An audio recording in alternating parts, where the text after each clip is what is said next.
The Hoover Dam is one of America's most treasured feats of engineering. It played an important role in the development of the American Southwest by providing power and water to millions.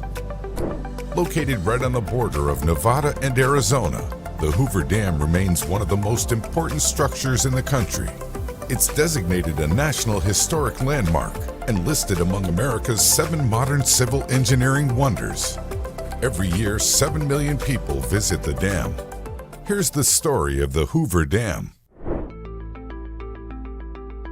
In the late 19th century, efforts to develop the American Southwest were well underway, but they had one major problem. The landscape was parched. Developers and farmers hoped to use water diverted from the Colorado River for this purpose, but none of these projects were successful in the long term.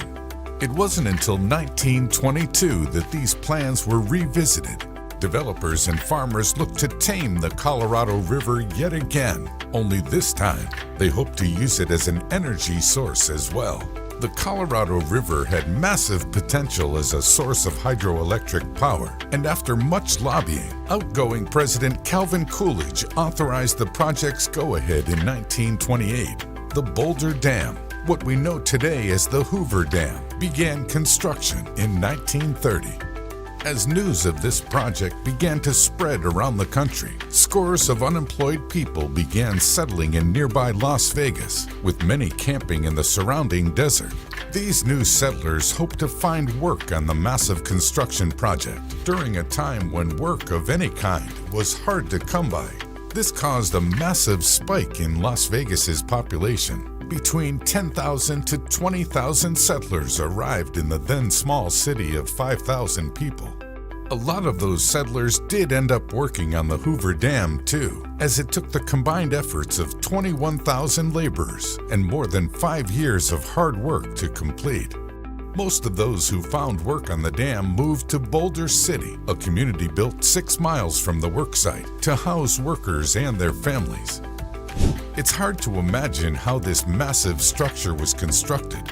About 6.6 million tons of concrete went into what was then the tallest dam in the world. That's enough to pave a road from San Francisco to New York. And yet, towering at a height of 726 feet and spanning 1,244 feet across, Hoover Dam is truly an engineering marvel. Today, the dam has more than lived up to its potential as a source of energy and water for citizens of nearby areas. Its power plant contains one of the country's largest hydroelectric installations to this day, even though almost a century has passed since its construction. The dam is powered by 17 turbines, running at a combined horsepower of about 3 million. If that sounds like a lot of energy, it is. On average, the dam generates about 4 billion kilowatt hours of hydroelectric power per year, serving residents of Nevada, Arizona, and California. This singular structure is able to supply 1.3 million people with electricity at any given time. The reservoir behind the dam is Lake Mead. The body of water was formed by damming the Colorado River, and it's technically a reservoir of the Hoover Dam. It covers an area of 233 square miles, and its shoreline spans 550 miles. Lake Mead can store up to 8.5 trillion gallons of water when operating at its peak capacity. That makes it the largest reservoir in the U.S.